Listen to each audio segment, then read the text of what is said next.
We're excited to talk about the Bible and want to be faithful to examine as much of the text as possible. Unfortunately, we can't cover everything in a Sunday sermon, and lots of study and material get left on the cutting room floor. These episodes are our attempt to continue the conversation and cover as much of the Bible as we can. So welcome to the cutting room floor.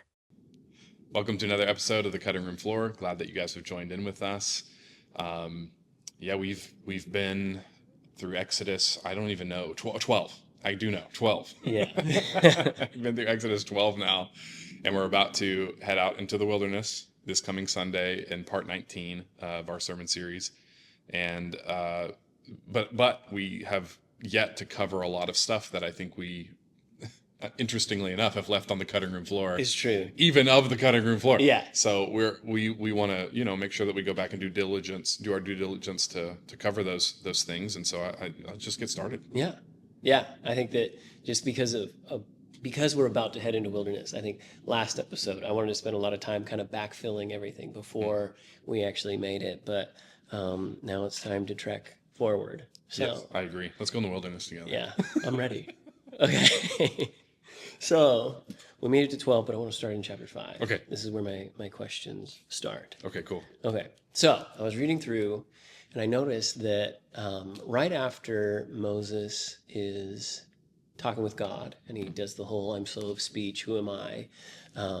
There's some sort of speech impediment or reluctance to speak in front of Pharaoh or people or whatever it is that is Moses' hang up. And God tells him that he's going to select Aaron, who's a Levite, Yes. correct?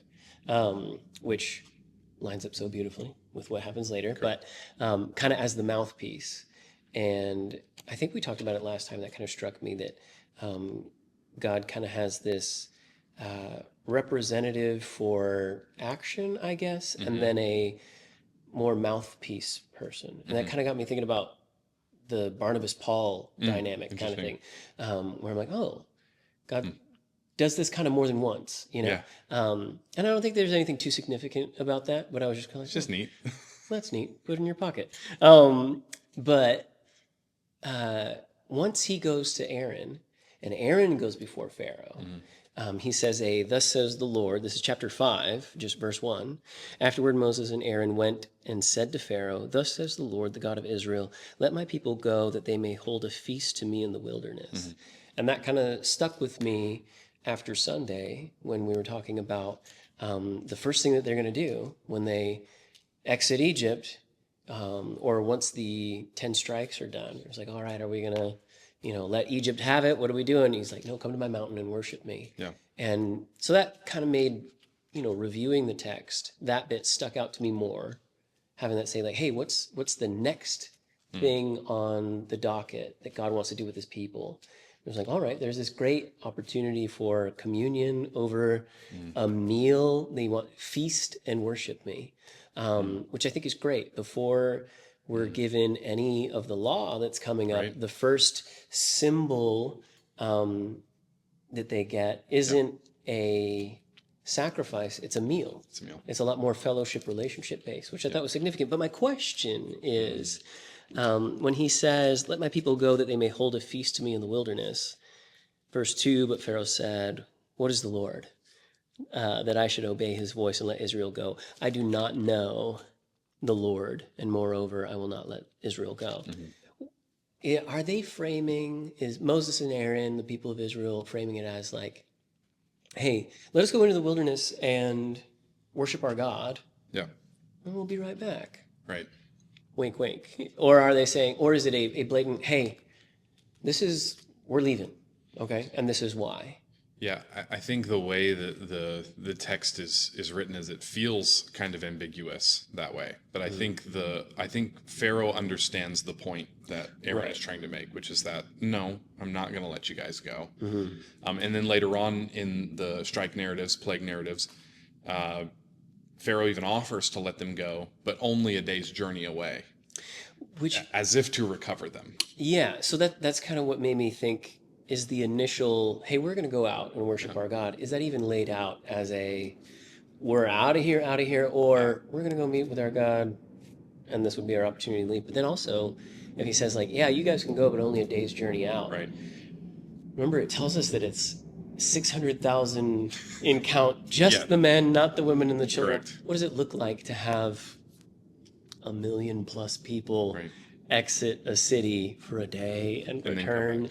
You know, Yeah, I can barely get me and my 2 kids out of the house on a day's journey Yeah. to come back. Yeah, much less 1 million. Yeah, I think even though the wording kind of it seems like it might indicate that there's only a 3-day or a 2-day or a 1-day kind of visit, as it were. I think what's actually going on is in other words, Pharaoh's reaction to them yeah, is very much, no, you cannot do the permanent thing you want to do.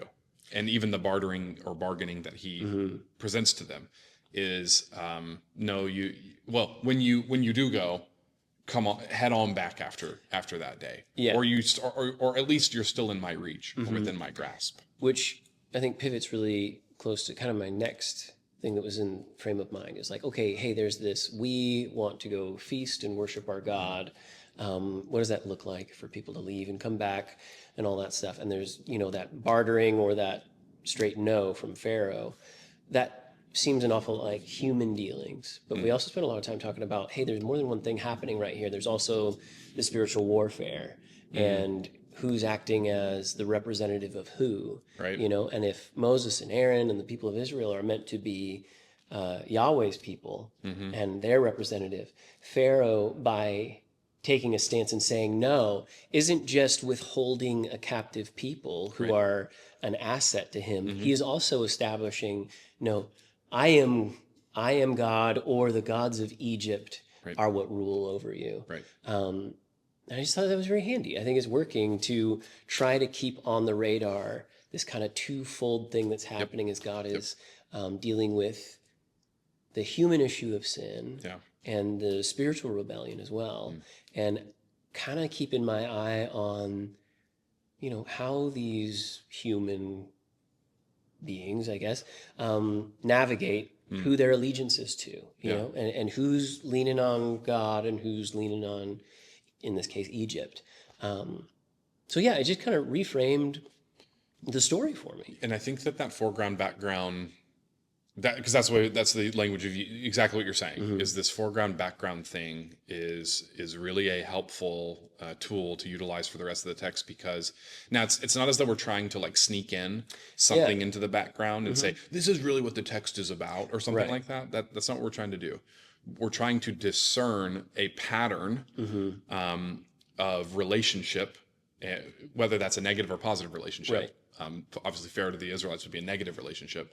But what's prompting that? What's causing that? And in God's own words, as he's talking about the final plague, the final strike against the firstborn there, it's not just that he's revealing to the Israelites their rescue or redemption. It's that he is declaring something to the gods of the Egyptians. Yeah. So like, we're not trying to we keep saying this, we're not trying to shoehorn these ideas, and it's that the text itself reveals it to us. And when you have striking statements like that in the midst of, we're talking to Pharaoh. We're dealing with these people.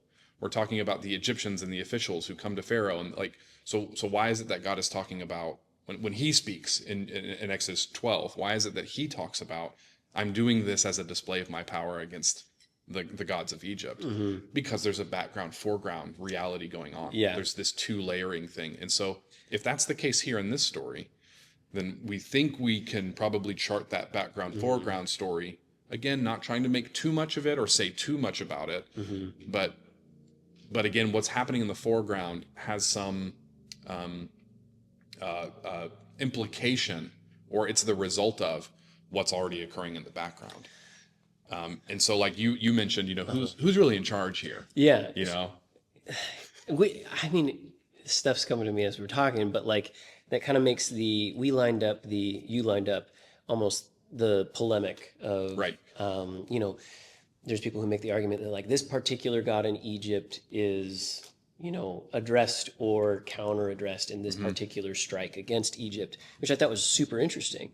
But that kind of Egypt's gods against Yahweh starts before any of that happens with Pharaoh's posture. Right. And something that I'm trying to figure out how to phrase it right now is that, when it says in 12, like you were saying, that he's going to do these things.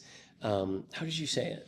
Yeah, here, let me see if I can pick it up real quick here, because I don't want to, in my paraphrasing, I don't want to say it incorrectly. Right. It is to display his glory, and to, here we go, verse 12. On the same night I will pass through Egypt. This is 12:12. On the same night I will pass through Egypt and strike down every firstborn of both people and animals, and I will bring judgment on all the gods of Egypt. I am the Lord. Okay, so if the action isn't even attributed against the people of Egypt, Right. whether their allegiance is to whoever, it's and not even pointedly at Pharaoh, it's against the gods of Egypt. Kind of gets me thinking like, oh wow.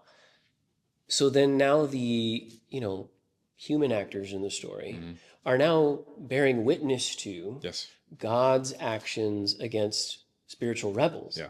And what a testament that is to his human followers as far as who the identity of God is and what it is he's accomplishing.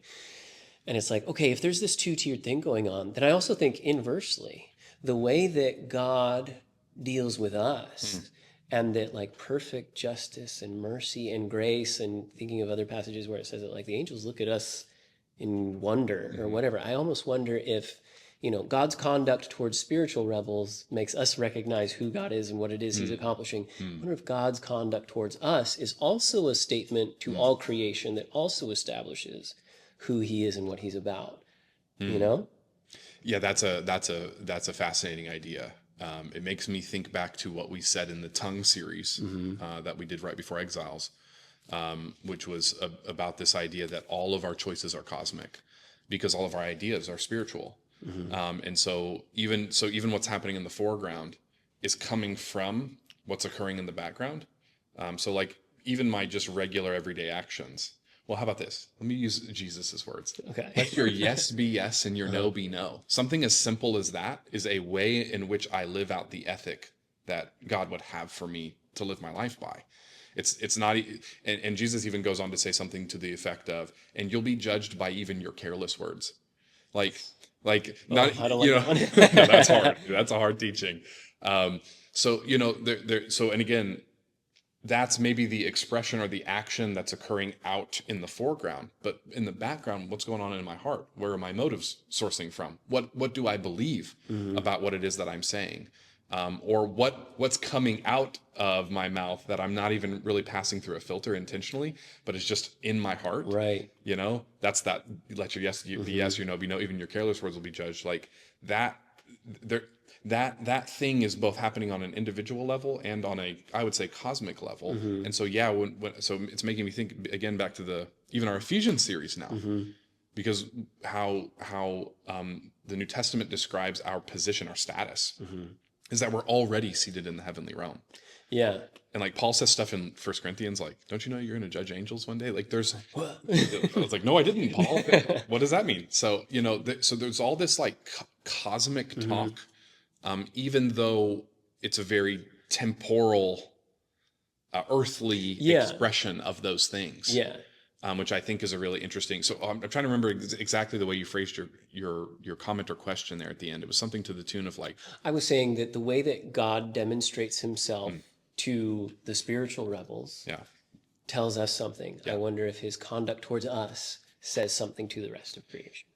Yes. Is I think the big answer. Okay. And I think we could even use passages like Revelation that talk about how there are angels that seem to be over the candlesticks, which is a symbol for the churches that are being spoken about, those 7 churches at the beginning of Revelation.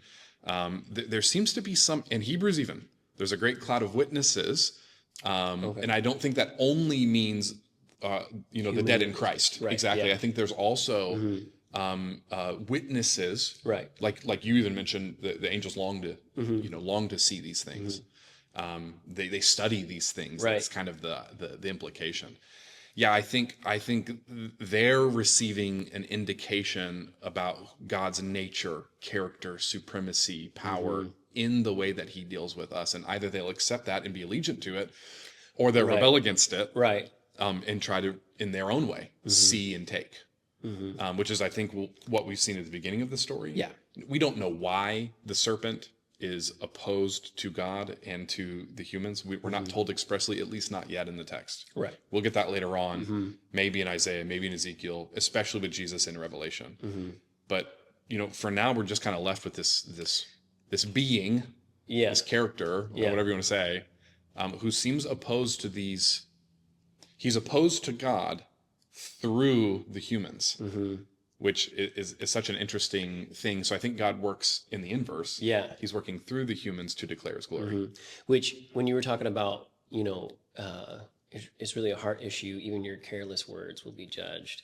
That is, to me, what you say becomes an overflow Yes. of really what's at the bottom. And how can careless words be cosmic? And kind of I don't know, just the thing that I would see in my head is like, if you picture, the fancy table with the pyramid of glasses.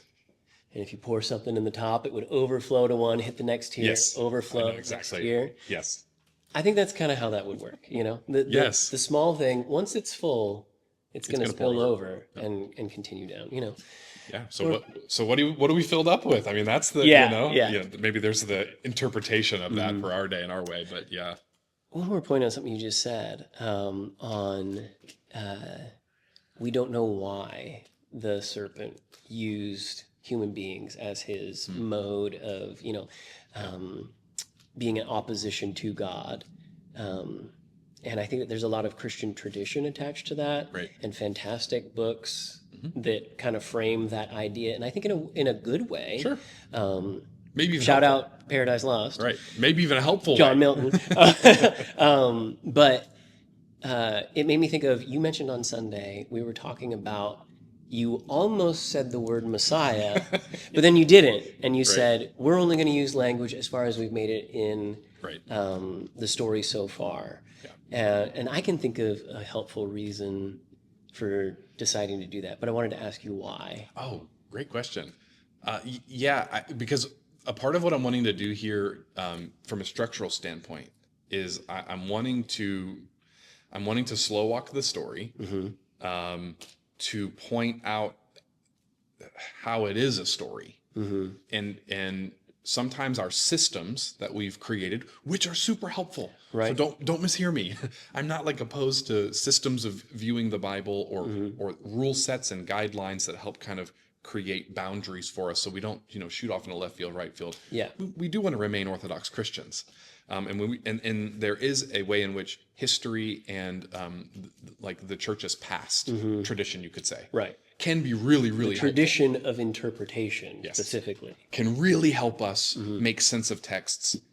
A lot of times it's a smarter idea to read an old, wonderful dead Christian Right. Yeah. than it is to opt for my first inclination. So tradition never trumps what's going on in the Bible itself. Right. And so we kind of have to hold those ideas in tension, where it's like, I want to honor tradition, but it's not on par with the authority of Scripture. Yeah. I want to utilize it as a tool. That's good. But it's not the building that we're standing in. Correct. Okay. Yeah. So to wrap that up with a bow there, what I want to do is I want to challenge myself in one sense, but I want to challenge the audience each Sunday morning to really think through, when you're reading through this, we're intentionally reading it like it's just a novel you'd pick up at the the library or the bookstore, excited to read from start to finish. I want to know the characters, I want to know the setting, I want to know the relationships, I want to know the themes and the plot, and I want to know where this story is going. Yeah. As opposed to, because I don't know that we do that often with the Bible. I don't think so. And I think that that's kind of a big problem. And that's why it kind of struck me. I was like, why are we doing that? Right. And I kind of realized that, it kind of forces you to, it's the Bible. Lots of people have heard Bible stories, or if you've been in church a long time, there's a familiarity that comes with it. But treating it this way, even in the way that the language that we use to communicate it on a Sunday, kind of forces you into this position to get reacquainted with the individuals and the circumstance and all that stuff. And I thought it was a great move to pull us out of kind of the Christian tradition or what we're familiar with. by framing it in a way that like, oh, that's not the familiar way of talking about it. Yeah. But it is what it just said. Yeah, And that's so right. That's right. it felt clunky. Like, well, why don't you just say it for what it is? Yeah, yeah. You know, or like the serpent, like that's Satan, right? Right. Well, it hasn't said yet, you know? But we haven't got there yet. Yeah. But it Yeah. it does something very good to the narrative, and it does something very good to how I digest it as the reader, you know? And the way that I think about it too is like, if I'm, one of the commands that fulfills the law, right? It was to love God is 1st, but loving neighbor as yourself is next. And if I want to be heard charitably, and if I want to be understood charitably, then I want someone to take the breadth of my words and the details in my words, Right. to try and understand the thing that I'm trying to express or say. And so I think we need to do the same with the Bible. These are people who wrote this. Yeah. And they're trying to convey something important, maybe the most important thing, of course, the most important thing, which is God's self-revelation to us. And so if I'm going to love my neighbor as myself, I'm going to love these authors, and I believe that God ultimately is the author of this. Lord, yeah. Then I need to read it in such a way. I need to read it in the way, in an experiential way. And I don't mean to get like, Right. Put me in the story kind of thing in that sense. Eisegesis, I don't mean that. I mean, I want to understand the Bible on its terms, in its culture, from its mouth. And I think the more that I constrict myself to the story at hand, provided that, we're going somewhere, in other words, I don't want to leave someone with something unsaid Right. that helps understanding. If there's a later on thing that needs to be talked about, we will do that. And yes, I believe that Jesus is the Messiah, everybody. Okay, so that's not. I don't feel like you left us all on a cliffhanger there either. Yeah, right. I'm only not saying that again because it's relevant to the way we're dealing with this theme of exile, to reveal that at the right moment. Right. Because we want to build. That's what we've been doing this whole time. We've been stacking these covenants, distilling down where they're headed, so that when we get to Jesus, we have a greater appreciation and understanding of what it is that he's actually accomplished. And I want to buck against Jesus has come merely to save me from my sins. Right. Yeah. Now that's a huge thing. Yeah. And again, don't mishear me. Like absolutely, that's what he came to do. But it's not the only thing. Right. I would have said that and felt right about it. Yes. And it is right And in it is. part. And this, I'm not saying this in any kind of cold way, but if it was like Jesus died to save you from your sins, so what? Not so what, like it doesn't matter, but so that he can what? Exactly. So that we can share in right relationship with God. That's right. Like he's after something, and it's you and I. And it maps onto the story that comes before. Like we don't have a framework for a new covenant if we don't know what the old covenant was. Right. We don't have a framework for. Thank you. Do you know what I'm trying to say? Yes. Like we don't have a framework for Jesus's Jewishness. Yeah. Unless we first have a kind of at least Yes. some idea of what's going on in the Old Testament. Yeah. We don't have any framework for why these gospel authors and later New Testament authors are quoting the Psalms and Deuteronomy Yeah. and Isaiah and all these, and Genesis and all these various books of the Old Testament, unless we first dealt with the Old Testament. And so, some of it is I'm trying to be creative, and I'm trying to tell a story, Right. So that's a part of it. The other part of it, though, is that there is like there's a procedural approach here that I'm trying to imply to the people each Sunday morning, which is that let's not be too quick to jump to our conclusions, Right. because we need to let the text indicate what it's leaning towards or telling us. Yeah. And I think if we jump too fast to conclusions sometimes, we short circuit our formation. Yeah. Yeah. Maybe that's a way to put it. Yeah, and it's another one of those kind of twofold things where everything you just described, I think, is a great. It holds a lot of utility to examine the Bible that way, and hopefully we see good fruit in that. It's working in the way that I study the Bible, but then also out of just a love and reverence for the Lord. The way you said it really struck me, to understand it on His terms and in His way. Yeah. Like that is an expression of love and value for someone who's trying to communicate with you. So I liked that. Okay, good. That was good. More questions. Sometimes I'm hoping I'm hitting that Oh, yeah. that target. How about this? Let me say it this way. That's not in my mind. Like, it's not on the forefront of my forehead and on my right hand Wow. to use the biblical. You know what I mean? Like, Yeah. I'm not like constantly explicitly saying that. It's more a mode of operation Right. that comes as a manifestation of practice. Like I'm trying to practice this in my own life, where I'm reading the Bible as story and trying to engage with it as story, as opposed to what is the answer I'm looking for, Right. so that I can know the quick rule for me to live by. That's very good. And I'm realizing more and more that we already did that. That's the Old Testament law that we're going to get to. What Jesus comes to do is say, yes, that's beautiful and wonderful and important, but there's something beneath that holds that up, and there's something that I want you to live by that balances out that rule set. Yeah. And really the fulcrum maybe of that seesaw, which is, freedom and law, would be wisdom. Yeah. How do I live by wisdom? And I think that's what really God wants me to live by, more than the rules indicate the wisdom. Right. And to live by wisdom is to do the rules. But also I need to have the freedom to know when and how, like Jesus does, heal on the Sabbath, Yeah. even though he's not allowed to. Yeah. Yeah. Not What allowed does it to. mean to not murder and all that stuff?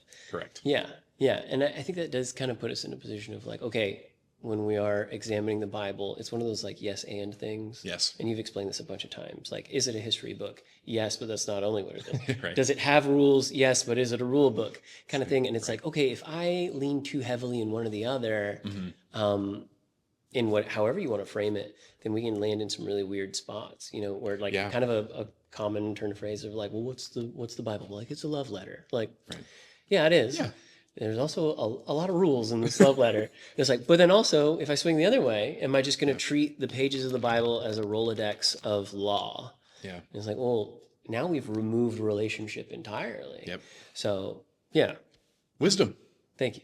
I need wisdom to navigate that. Yeah. So anyway, I'm again, that's not like, I'm not like floating across the stage, like thinking of that as I, or something like that. It's taken a lot of practice, Yeah. and a lot of intentionally thinking that out, and then structuring things that way. So again, it's a mode of operation. It's not and it's not like I've got it figured out and I'm the wisest guy in that, whatever. So yeah, there's multiple streams that I think are coming into the decision for when I almost said Messiah on Sunday. I could hear the brakes screech. And I was like, it's an intentional choice, because because when we get to that, when we get to that moment of talking about what Messiah means and where it's situated in the story, man, that's an important moment of the story. Yeah. And it's important to see how the prophets deal with it, and it's important to see how Jesus deals with it.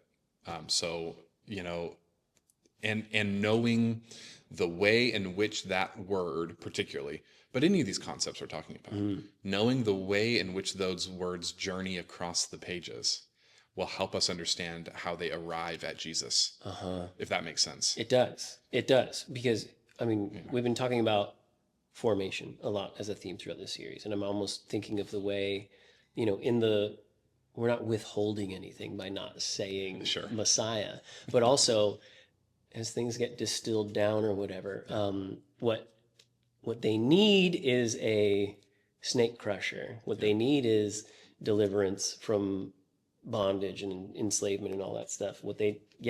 Rescue from exile, a welcoming home. All that gets encapsulated into like, well, as we distill things down, what is the answer to that? Who is the answer to that? And it's like, okay, and then we arrive at, we need this Messiah figure. Yes.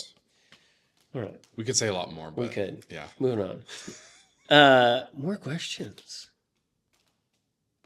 Walk before me. This is a cool phrase. It is. And one that I'm sure I've read many times and then thought nothing of it. And I would have thought just, merely walk with God, as we've seen Yes. throughout the theme so far. When someone finally does come around to Abraham, Isaac, Jacob, all of them, come to a point where they do submit to God and stop trying to do things by their own plans. Once they are yielded to Him, then they're described as walking with Right. the Lord. But what is the walk before me? Yeah, and that's something that I've recently stumbled across in some of my own study. And what's fascinating is again the there's a distinction made in the text, and again we see words like walk, with God, or something walking and God together. So I think we're liable to miss the moments that language changes. I see what you're saying. Like we're liable to miss the detail of walking before or walking with, because in our brains that phrase might just become an idiom that's a catch-all, as opposed to there are distinctive moments when it's walk with or walk before. You know what I'm trying to say? I get what you're saying. How about this? I've never really thought about how many times the pre-incarnate Jesus arrives on the scene in physical appearance to the people. Because in my mind, appearing to the people means in a vision, in a dream. In other words, I had categorized all those things into one form, or one format of appearance. And I think we're liable to do that with some of the other, because there's so many things we're reading, right? Like it's, and if we don't slow down, we miss those things. So walking before is something that is told to Abram, not yet Abraham, but Abram in Genesis chapter 17. Okay. So we've already gotten the promise, then the covenant in 15. So 12 promise, 15 covenant. 17 is the moment of the sign of circumcision. So it's like this other formalization of this relationship that they now share with one another. Okay, it's the sign of the relationship. Okay, and then what's going on here is that God commands Abram to walk before him, and I think we even get the words faithfully and blamelessly. So there's some adverbs about what it means to walk before, which is something that Paul is going to use that phrase later in Colossians all the time. And okay, keep going. So we've been on Colossians this past week. I was quoting lines out of Colossians this past week in the sermon. Yeah. So what does that phrase mean, and how is it distinct from walking with God? Because we've seen walking with God in the cool of the day. We've seen God walking with Abram from the trees of Mamre up to the hillside to look down in the valley. Okay, like we've seen this with Enoch walked with God. Noah walked with God. So what does it mean to walk before? Okay, so and I believe it's Genesis 17:1. I want to read that real quick because it might spark another connection. So what would you say, 17:1 through, I'll just start reading? Let's just start reading, All right. 17:1, when Abraham was 99 years old, the Lord appeared to Abraham and said to him, I am God Almighty, walk before me and be blameless, that I may make my covenant between me and you and may multiply you greatly. Then Abraham fell on his face, and God said to him, behold, my covenant is with you. You shall be the father of a multitude of nations. No longer shall your name be called Abram, but your name shall be Abraham. For I have made you the father of multiple nations. I will make you exceedingly fruitful. I will make you into nations, and the kings shall come from you. And I will establish my covenant between me and you and your offspring after you throughout their generations for an everlasting covenant to be God to you and to be your offspring after you. And I will give you and your offspring after you the land of your sojournings and the land of Canaan for an everlasting possession, and I will be their God. I'm going to keep reading because I'm looking for something. Okay, that's fine. And God said to Abraham, as for you, you shall keep my covenant, and your offspring shall after you throughout their generations. This is my covenant, which you shall keep between me and your offspring after you. Every male among you shall be circumcised. That's what I was looking for. I know that feels like an odd place to stop, but I don't think it is a coincidence that in this covenant moment, and that God has said, like, here are the terms of the covenant, here's the sign of the covenant. And he's also already mentioned that for 400 years, Yes. your descendants are going to go into bondage and then come out. This kind of feeds into the next thing I want to talk about. I want to hear more about walking with God, Okay. but this parallel that I just picked up on is like, okay, they're given the symbol of covenant of circumcision, and then right after the 10 strikes, and they're about to leave Egypt, that's when that particular symbol of covenant gets called into play again, Yes. which I do want to hear more about. But I just think that, okay, Yeah. this repeated phrase of walk before me is also tied directly to, well, here's the sign of the covenant that you're supposed to take up. Yeah. And the way that that sign is administered is also expressly stated in the text you just read. You shall keep this covenant in your descendants after you, right? So there's a responsibility that God bears in the covenant, okay? We know he's going to do his part. Right. But then there's a part that humanity plays as covenant partners. And we talked about this when we went over this. I can't remember what part of the series it was, but it was on Father's Day. Was it? It was on Father's Day. So whenever that Yeah. was, we had a whole Father's Day sermon about circumcision. Yeah. But when we talked about that, we talked about how there are stipulations in order to stay within right relationship. Again, we can't just do anything and suppose or assume that we're in relationship with God. So we have to keep the covenant. And what Abram, right before he's called Abraham, his name gets changed, is that you're going to walk before me blamelessly. Okay. This is in the way that gets expressed, or one of the ways that gets expressed, is by keeping the covenant that I've struck with you, and the sign of the keeping of that will be through circumcision. Okay, so then what does it mean? Because why doesn't he just say, walk with me? Walk with me and do these things. Why this new phrase, walk before? Well, John Walton has talked about this, and he summarized these ideas. I'm going to read some of the notes that I've taken.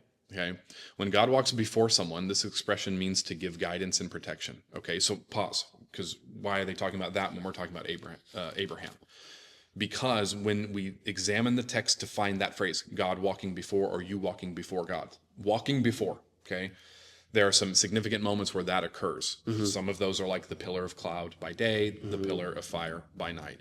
God going before the Israelites into the land, which is what Moses tells the people in Deuteronomy is going to happen. He's going to go before you. Right. And he's going to defeat your enemies, and it's a foregone conclusion. You just show up and the battle's won, okay? The army going before the priests, and the priests before the ark around Jericho. That's a time that God's presence walks before, in a sense, because they're carrying the Ark of the Covenant. So there's all these moments. There's all these moments where the before helps frame what it means here too. Does that make sense? Yeah. So when scholars are doing this work, they're looking at all the instances they can find to help create a mosaic, so that we can make sense of the big picture and understand how this tile, what this tile means in this situation versus what it means in that situation, and how those relate to one another. Okay, so that's the mosaic idea. Okay, so when God walks before someone, this expression means to give guidance and protection. Conversely, when people walk before God, it means that they serve as his emissaries or diplomatic representatives. In Genesis 17:1, God commands Abram to walk before him. Thus, Abram is to be God's agent or diplomatic messenger and representative in the world. When the world looks at Abram, they will see what it is like to have a right relationship to God, and what God intended for humanity. That's good. Which can we say even more simply? This is what it means to be an image bearer. Right. It's not like this is a new concept. It's just that we're getting new language with further clarification. Because that is the same call of the man and the woman in the Garden of Eden. And they don't have to walk before God necessarily. Right. They can just walk with him because they're not in exile. Right. They don't have a physical or spiritual separation from God.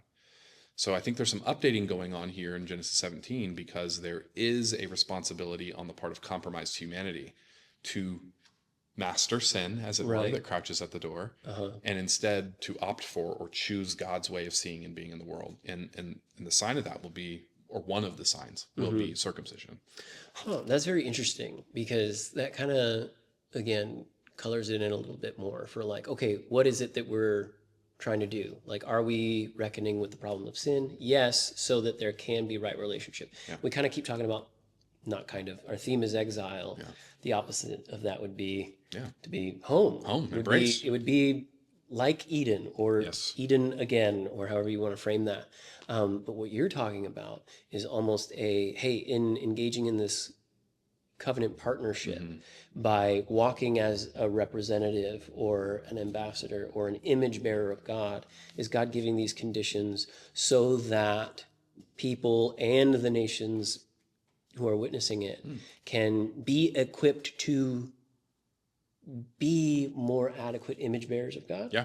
Yeah. I think so, to recover some of what was lost. Okay. So it's not even just a locational thing. It is also a dealing with what I am thing. That's very good. So it's physical and spiritual, which is There we go. here we are full circle back into the Garden of Eden, which is God's intention and design in the first place.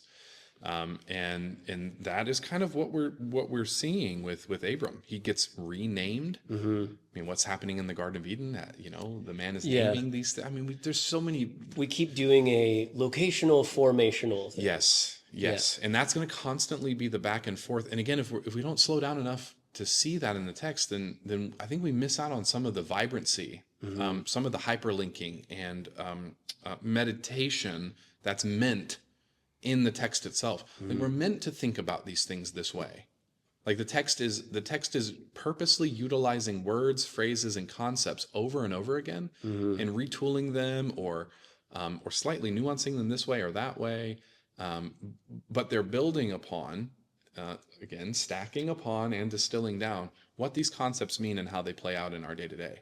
And so it's not like it's a new call. Right. What Abram's receiving, it's actually the original call. Yeah. You know, I like that framework a lot. And I would even say it's not even simply because of exile. So maybe amend my statement a little bit, nuance my statement, because even in Eden, even before exile, that was even the Eden call. Is that you would expand, you would rule over the earth and subdue it, not rule over Eden and subdue it. Right. Rule over the earth and subdue Right. it. The ground. There's all a of it. spread of Eden concept. Absolutely. Yeah. And how is it that there's a place outside of Eden that isn't Eden? It's because this is a particular place that God has planted and cultivated for the humans to live in. And so what we're seeing pictured then is that Eden is supposed to spread as a result of the way the man and the woman would walk with, and we can maybe even say before God. So what Abram is receiving is really the same. Right. It's the same commission of Adam and Eve. Okay. So I liked what you were saying about the Ark of the Covenant and the priests and all that stuff. Where my mind went with walking before God, and I don't know if this one is a stretch or not, but it made me think of like John in the way that like he is the voice crying out in the wilderness, and kind of like, I don't know how else to put it, but like heralding the arrival of the Lord. Emissary, agent, diplomat, messenger. And so with that in mind, like, okay, John is also doing this, but then that also, because I've read the rest of the story, forces me to look at how this is happening and be like, okay, what is it that they're doing as representatives of their God? They are also declaring to those around them, like, this is God, is the charge then to the covenant people to announce or I don't know, am I saying that right? Yeah, you are. Okay. You're absolutely saying it right. Help me frame that. Well, and again, the later story helps refine the concepts we're seeing here in the foundations of the story. Okay, because again, when we get into, we don't have to go very far. Exodus 12, not Genesis, Exodus 12. I'm trying to remember exactly where it is. Give me a moment here. But what's being talked about is when your son asks you, why do we do this?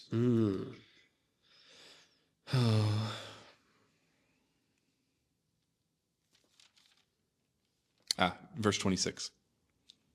Let's start in 24. Okay. Obey these instructions as a lasting ordinance for you and your descendants. When you enter the land that the Lord will give you as he promised, observe this ceremony. Verse 26. And when your children ask you, what does this ceremony mean to you? Then tell them, announce, messenger, representative, emissary. All that language is on the table here. Okay? Then tell them, it is the Passover sacrifice to the Lord who passed over the house of the Israelites in Egypt and spared our homes when he struck down the Egyptians. So, like, and it actually gets repeated, I believe, later on in the text, because there's some more Passover restrictions that happen in verses 43 and on. But and this language actually gets picked up again in Deuteronomy, and okay. So now the question would be, okay, was it only just for Israelites and their people? The answer is no, because foreigners are allowed in here. We even But found there that. are conditions to participating in the covenant. Which means there will be an announcement to those who come in. And again, we kind of hit on this a little bit last week with the idea of the nation of Israel being kind of in between two of the greatest empires of the day. And actually turns out they're also in between this other empire over here that's going to emerge at some point in the West, Greece and Rome and all them. But they're kind of in a strategically strategic spot in between these empires, so that when people pass through their land doing trade, whatever, the way they live, if you were passing through ancient Israel on a Saturday, you would notice no one's around, no one's doing stuff out in the fields. This is curious. Where is everyone? You know what I mean? Have you ever driven through a ghost town before? Yeah. It's eerie. Yeah. Okay. And it makes you wonder, what happened here? That's interesting. I said last episode that kind of one of my things I want to get better at as like a student of the Bible is understanding more the geography of what's going on. And what you just said kind of made me think of like, okay, just strategically of like where these people are supposed to dwell between like the Jordan River and the Mediterranean Sea and all that stuff. Just as far as like trade and travel goes. Yeah. What a spot to be a signpost to the passing through nation. Yes. Interesting. That's sidebar. Well, and so you asked the question, are these supposed to announce it or live it? The answer is yes. Right. It's both. And I think when the nation of Israel is doing their role, which we're going to find out what that is, it's going to be distilled further as we get out of Egypt. Okay. But as God reveals to them, what is our role specifically? How are we to engage with the world, fulfilling our promises in the covenants, being good covenant partners with you? We're going to find out expressly what that means in Exodus 19. Right. And then with more words later on in Leviticus and Numbers and again in Deuteronomy. But it's not simply that we live this way and we will just hope that someone shows up. I think there's supposed to be an announcement element to this. And I think of words like what Isaiah says, how beautiful are the feet of those who carry the good news. Well, what's the good news, man? Right. That's the question that needs to be pinging on our brain. And Isaiah will have an answer for that. My dad, and I'm sure he picked this up from somewhere. He calls Isaiah, particularly 43 and on, the gospel in the Old Testament. I was talking with Miguel yesterday. I was like, how is Isaiah not a gospel? Is exactly what I said. Good. Well, and it is. It's the Evangelion. Totally. It's the good news message. But so I think so when Israel is doing their well, how about this? When the Queen of Sheba comes up to visit with old Solomon, wisest of all kings, she is impressed not only with his kingdom, what's she really impressed with? His wisdom. And again, we've just sat here talking about what is it that God's really after. It's the thing underneath the law. It's wisdom. Wisdom cries aloud in the street, come and follow me, know me. Yeah. And if it costs you everything, it's worth it. That's Proverbs there. Yeah. But 3? 2 or 3, I can't remember now off the top. It could even be 8. I'm not even. All right. I wish I knew it better.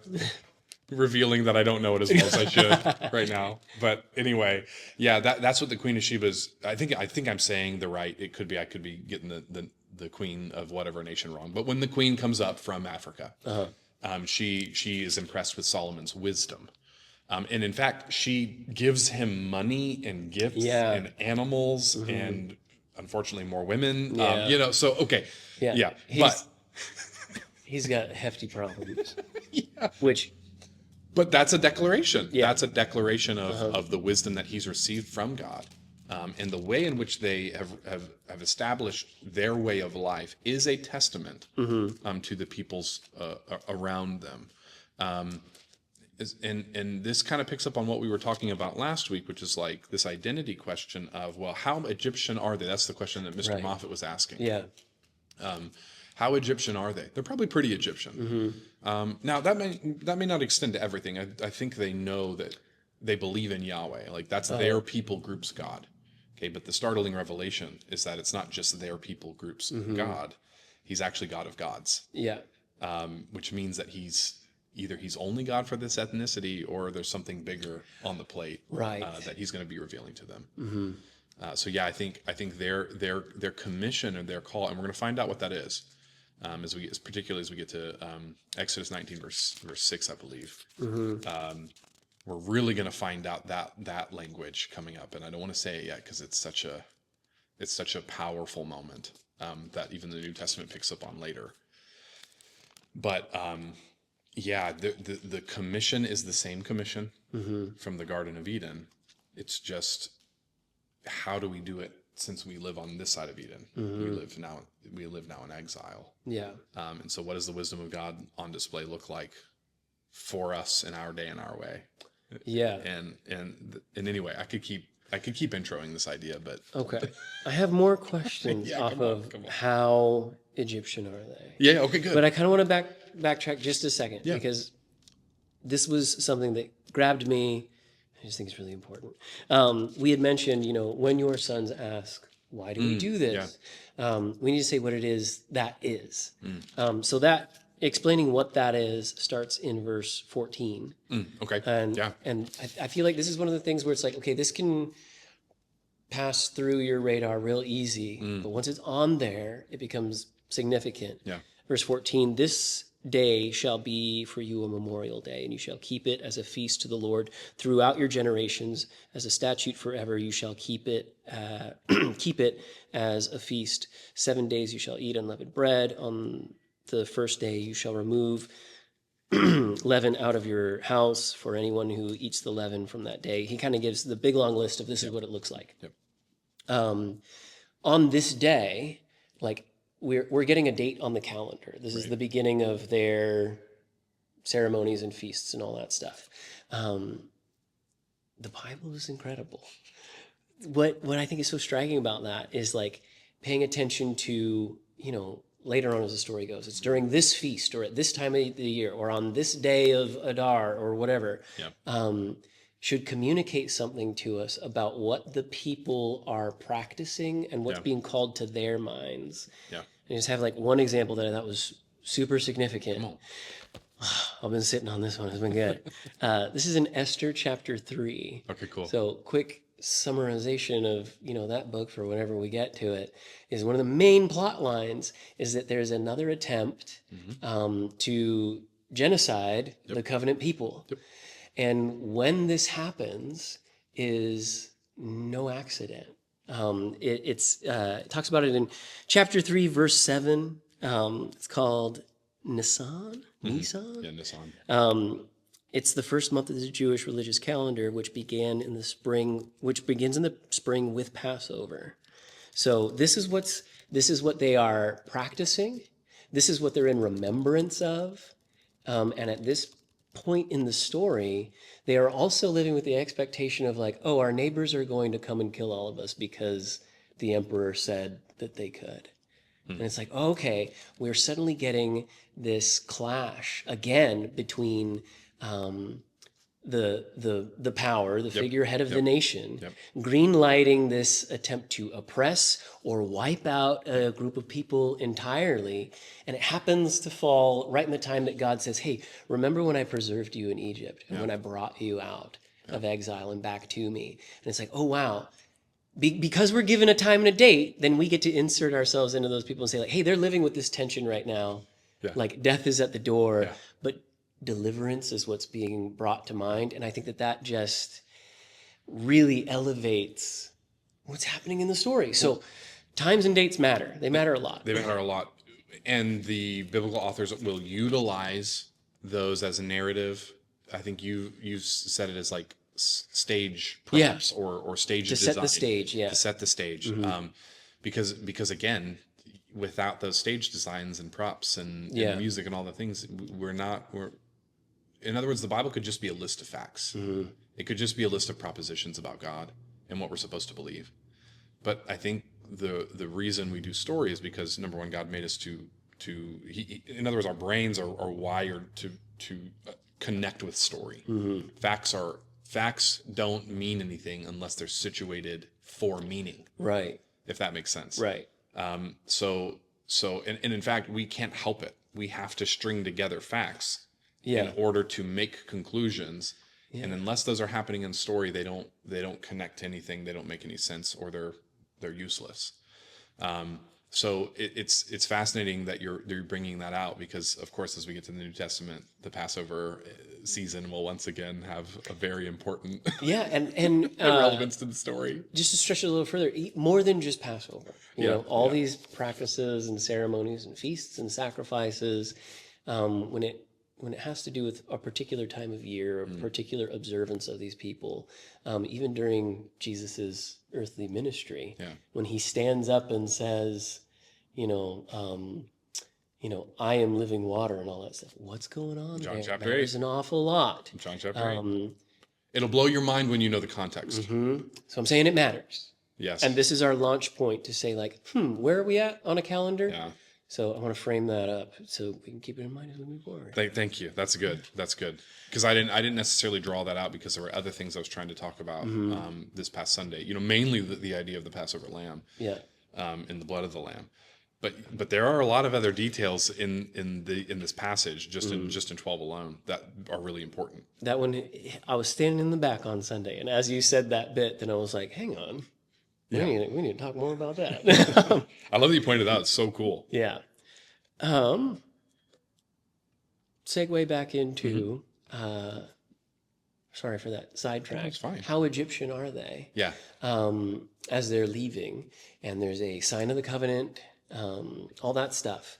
My question is, and we didn't talk about this at all on Sunday, not to just keep harping on circumcision, but what is the deal with Moses' wife, Zipporah, taking their son? My question is that she enacts that bit on their son. And I get that they are, I'm assuming at this point, they've been living in Midian before they returned to Egypt. Yeah. Assumed they already have kids and stuff before they make their way back to Egypt. So maybe it's not part of the practice that Moses is in an upbringing in the household of an Egyptian or growing up in Midian. Maybe it just hasn't happened yet. Or my other kind of speculative question is like, is this something that she takes upon herself of like, hey, we're going to take the symbol of the covenant on our household. Why haven't you enacted it yet? I agree. Such good insight, Devin. So explain that to me. I'm just asking questions. I don't have any answers. Well, you're sort of answering the question, though. It's like, this is the issue, is that Moses was adopted Egyptian. Now, he identifies as an Israelite later on, and we don't know what that process is. I know we got the Prince of Egypt movie, and we've got some speculation as to what that looked like. With a lot of good music, depending on which movie you're watching. But I'm trying to remember the song now, and it just does not matter. But we're not going to sing it on camera, so we'll just keep moving. Great movie, though. But yeah, so there's some artistic license that goes into how does Moses maybe uncover or discover his. Is he aware of his Hebrewness? Correct. All that stuff. But clearly, he has not fully adopted this Israelite identity, which again, we've just been talking about it in Genesis 17:1, in order to remain as a part of the covenant community at this point of the story. Okay, we got to keep saying that, because the chapters will evolve the way in which we stay a part of the covenant family. Okay, but for now, a significant reality to being in the covenant family is to observe the sign of circumcision. Okay, so why is it that Moses has not yet done that? That's a good question. Yeah. We don't necessarily know the answer. I can speculate, though. Right. And I would speculate. Some of my speculation would be is that Moses might be angry Maybe that's not a leap Uh-huh. to assume that Moses is angry. That's something that's going to keep popping up in Moses' life over and over again. And in fact, that detail happens a lot more often than Yeah. you think it does. Yeah, you mentioned that on Sunday, and immediately, It's like, yeah, it's like the started whole over. book of Numbers Yeah. is like Moses is mad. Yeah, yeah. So it's kind of interesting. So I'm speculating. The Bible doesn't say this, but it is a significant moment that we didn't even cover. I'm trying to remember what chapter is that in. Is that Exodus 4? Yes, Exodus 4. I believe it starts in either verse 24 or 21. Maybe we can hop to this in a second. But yeah, why hasn't Moses done the thing that he knows he's supposed to do? He could be angry with God. He might not view it as his identity yet, wholesale. He could be either intentionally or unintentionally disobeying the command. I'm not sure we could say with any sort of certainty, other than Zipporah recognizes the problem. That's what we're being told, whatever's happening in the text, in the background. And I love the idea that Zipporah is the hero here. Zipporah is the reason Moses is allowed to be the prophet and the deliverer. Yeah, that's pretty good. So there's some really like categories. She holds him to the conditions, which again, so God's ultimately the hero, Right, let's totally, say that. yeah. But like he utilizes a woman, which, I don't know what tradition, our viewers Right. are coming from necessarily. And I don't know what messaging they've received about some of those things, but it is interesting when you have these category kind of busting moments where there's a woman who ends up being the hero of the story. Right. And it happens more than once. For sure. There's a lot of moments where women are given either special deference or they are seen being the hero, even up to military hero, even up to leader of the nation hero. So there's some interesting moments like that in Zipporah. And now I think she has a framework for this because her father is Jethro, priest of Midian. Which kind of dovetails into my question before, as far as like, well, how Egyptian are they? How Egyptian is Moses specifically? And then he spends time in Midian. His dialogue with Jethro, Yeah. who seems to be like all in for Yahweh, Yeah. but why? They're Midianites. Where did that come from? And then in that sense, like, are they also not in exile in Egypt, but also supposed to be acting as a covenant people? Or is he just an anomaly or kind of who did we talk about weeks and weeks ago? Melchizedek. Type of figure, someone who, seems to be the outlier, but allegiant to Yahweh. So Abraham had his moment. So does Moses. Okay. Moses has his moment Okay. with an outsider who's one of those other nations that was blessed by Abram and now is in the covenant family. We're going to put quotes on that again. The edges are not they're a little more permeable than we thought. Right. Someone like a Melchizedek breaks our categories. Someone like Jethro, priest of Midian, breaks our categories. Now, I was talking to my dad.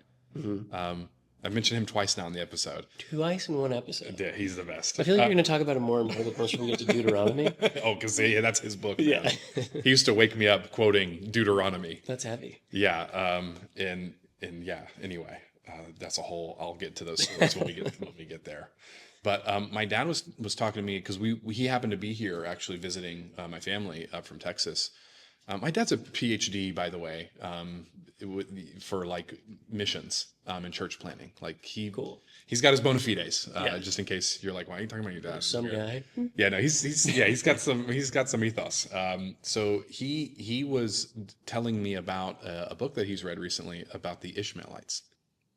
Okay. And how this author that he was reading believes that one of the offshoots of the Ishmaelites, who again is Abram's, one of Abram's son, not the son of promise, Right.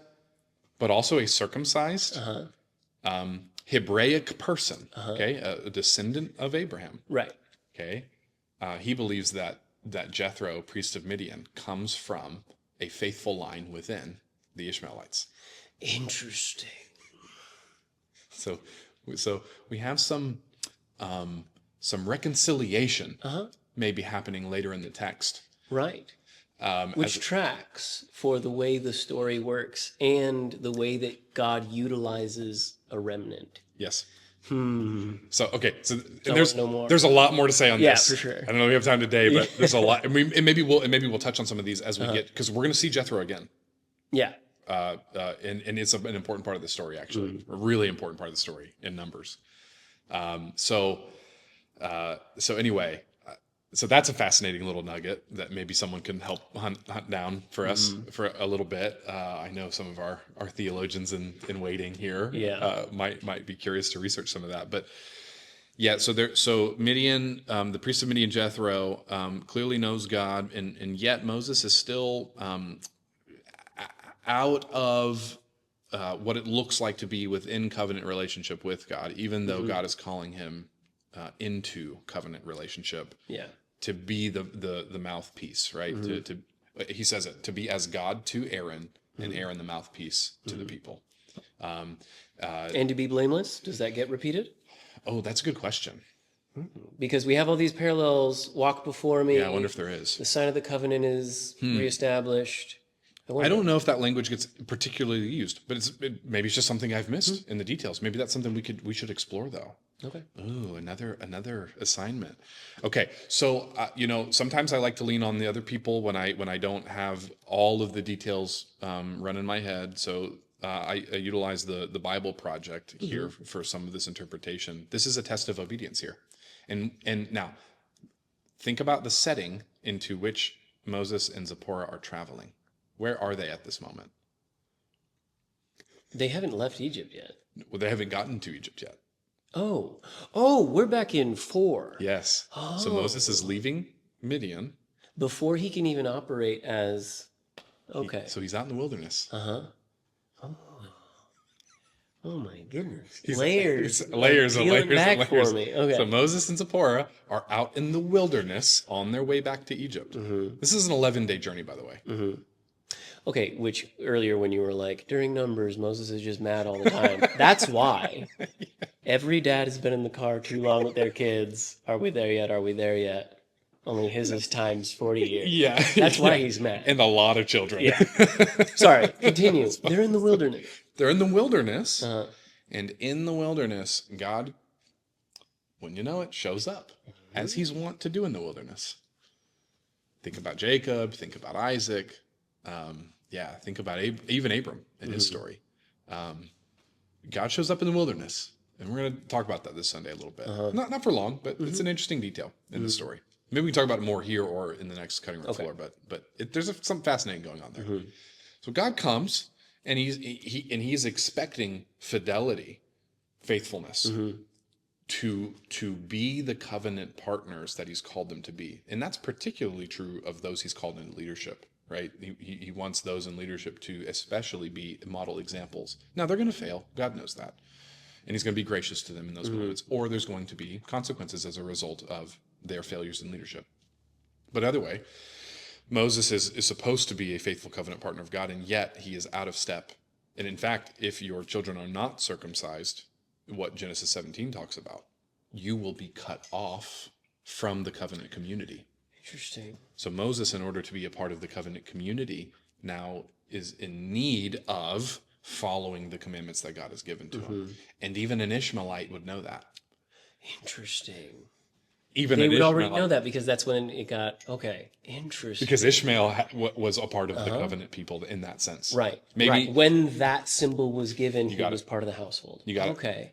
Interesting. And even if he's not the promised child. Yeah, which I think is an important distinction that, like, okay, he is a part of this particular household, and when this covenantal promise, and receives his own promise as well. Yes. So I'm not saying that, like, he has nothing to do Yeah, he's with God's worthless. covenant. Yeah, of course Yeah, not. nothing like that Of at course all. not. But there is a distinction between the son of promise and the particular avenue, I guess, that God chooses to continue to lead to his, to jump ahead, Messiah figure. There's the one. Yeah, but that doesn't negate Correct. his ability to be in right relationship with God. Yes. If he is willing to uphold Yes. the covenant things. And I guess what you're saying is there's reason to believe that within Jethro's circles, that there could be room for people who would have held that standard. Yeah. You're blowing my mind right now. Here's what our friends at Bible Project say.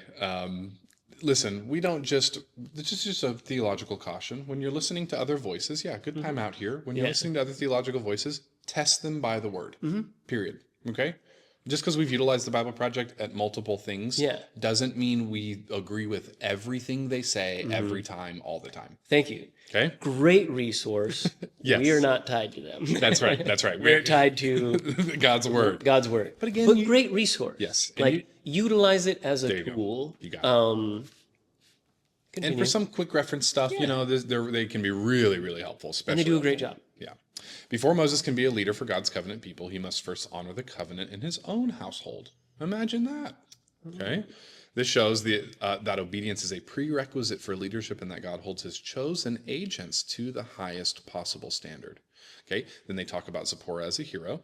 Zipporah, Moses' wife, is portrayed as the hero of the story. She understands the nature of the crisis and acts decisively to save her husband by performing the circumcision herself. I don't know if anyone else catches that detail.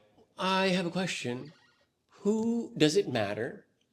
Are they given any instructions as far as like who is supposed to carry out the act of that? It's later in the story, yes. Later in the story. Later in the story, yes. When we get is it a Levite law. thing? Yes, there's a particular group that are the assigned ones, the chosen ones that are supposed to do it. But as far as we get it from Abraham, it's just Abraham who's supposed to administer it to his household. Okay. I think the inference to best explanation is that it's the father of the household. Because in this society and setting, it's the father who runs the show. Or even in this instance with Moses and Aaron and Zipporah, we know that as far as like what household or tribe they come from, they come from the Levite tribes, who will become the priestly tribe who will take those duties. Correct. So interesting. That really makes me think about, I guess there's so much to chew on there as far as like, is the expectation of who ought to have enacted it, as far as, well, Moses received instructions and a calling, why didn't he just do it? Right. But then also, if there is some sort of format of like, hey, it is this type of person from this household who will carry out the ceremony of it, and even if they are unwilling or haven't done it yet or whatever, that she either is able to act in that role or steps into that role when someone doesn't. Man, what a good That's question. the kind of thing that I'm weighing, because I don't know that we're going to get a clear answer on that. Because again, I think we need to go back to our teeter-totter example from earlier in our talk. You know, we've got rule, but we've got freedom, and what holds those together is wisdom. And I think that Zipporah has a greater insight than even Moses does at this moment. And whether that's because Moses is ignoring it or doesn't know about it or whatever, the reality is that God is coming to judge Moses. Like, let's look at the text. Verse 24, at a lodging place on the way, the Lord met Moses and was about to kill him. That's exciting. That's not, right? Like, we've just been set up to believe this is going to be the deliverer guy, you know? I am like embarrassed that didn't jump out to me before. Well, but like, again, what? there's so many things to kill happening. him? Yeah, Okay. there's so many things happening in the text that it's hard to grasp these things. Wow. But Zipporah took a flint knife, cut off her son's foreskin, and touched Moses' feet with it. And then Moses says, surely you are a bridegroom of blood to me. So the Lord let him alone.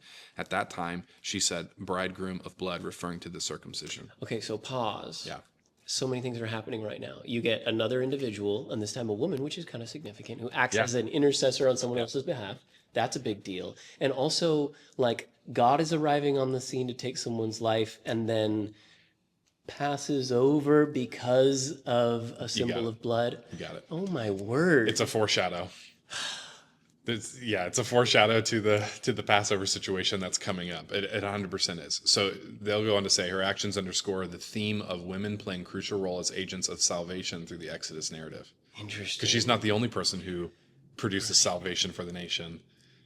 Think about Moses' mother, the two handmaidens. What's the word I'm looking Yeah, for? the midwives. The midwives. That's the word I'm looking for. Yeah. The two midwives. Yeah. We're looking at Moses' sister. We're looking at Pharaoh's daughter. Okay. Think about how many. Think about how many women in the story Right. have such an. I mean, crucial role in what God is routing towards His will. It's not. That's good. So there's a lot And then going again, on here. this isn't a shoehorning moment of like, let's bolster up It's right here in the some text. ladies for more than what they are. Like, Right. also let's appreciate that they are also active Yes. agents in the covenant relationship. Amen. I love that you said it that way. And that is without getting into, how to examine the, I guess later on, who carries out the ceremony and all that stuff. Yeah. Interesting. Well, and the beauty of Passover, for instance, is that I don't think it's just a male or a Levite thing. Right. It's a family thing. Oh, you're right. It is an in-house. You know what I mean? And it's even if your neighbor can't, Right. You come together. then you bring those neighbors in, man. Like, don't let them.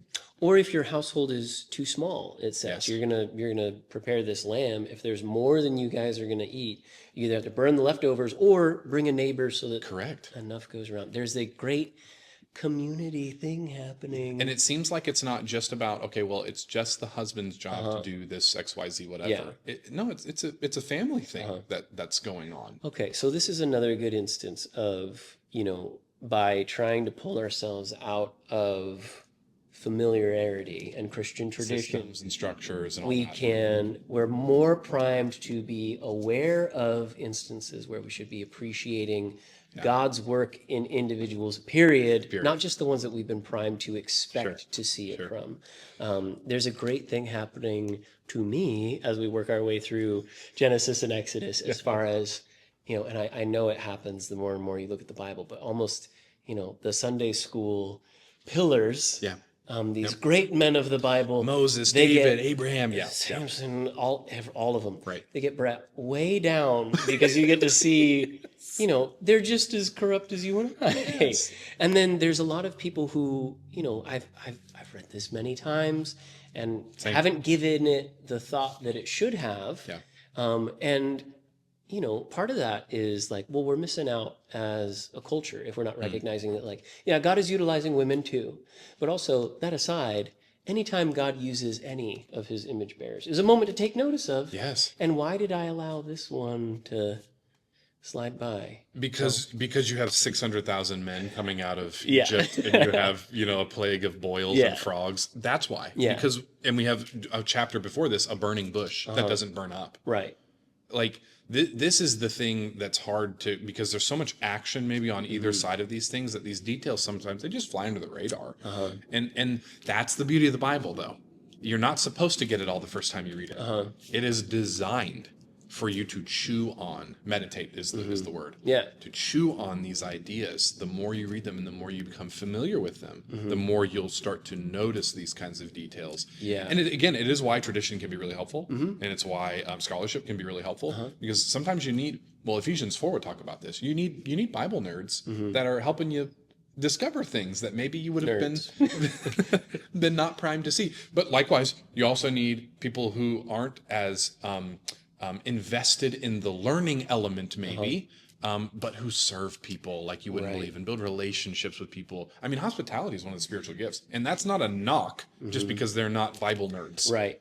And maybe they are Bible nerds, but Yeah. maybe just not in this kind of way. Yeah. You get what I'm trying to say? No, I Aaron? 100% get what you're trying to say. Yeah, I'm married to one. That's that's right. We should, and sometimes their insights Absolutely. are like world-altering insights for me. Like, Absolutely. and I mean that as humbly as I can say it, because like there are times when someone who's maybe not doing the study the way that I do it, get a book, read the book, highlight.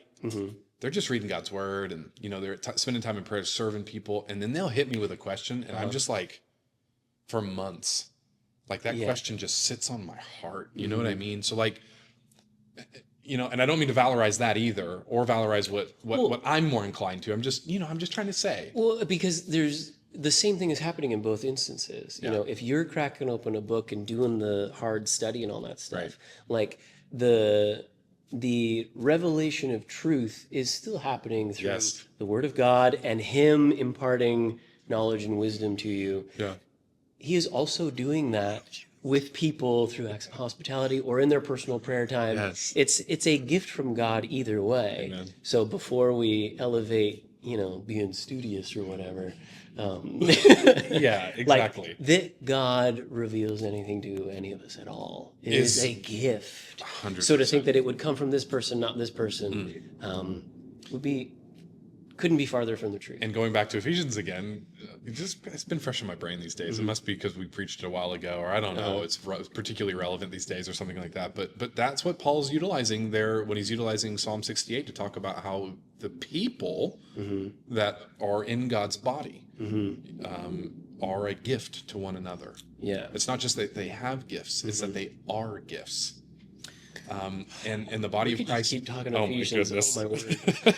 But you link that with 1 Corinthians 12 and Yes. Romans 12, and how we're not not all the body can be this and not all the body can be that. We need the whole breadth of everyone. So even though this is like what we're doing right now, like as your pastor, Church on the Rock, for those of you who watch, man, I would just encourage you, just because it seems like I have insight, or Devin has insight, or maybe Elder Seth has some insight, or someone like that, doesn't diminish anyone else's role at all in the church.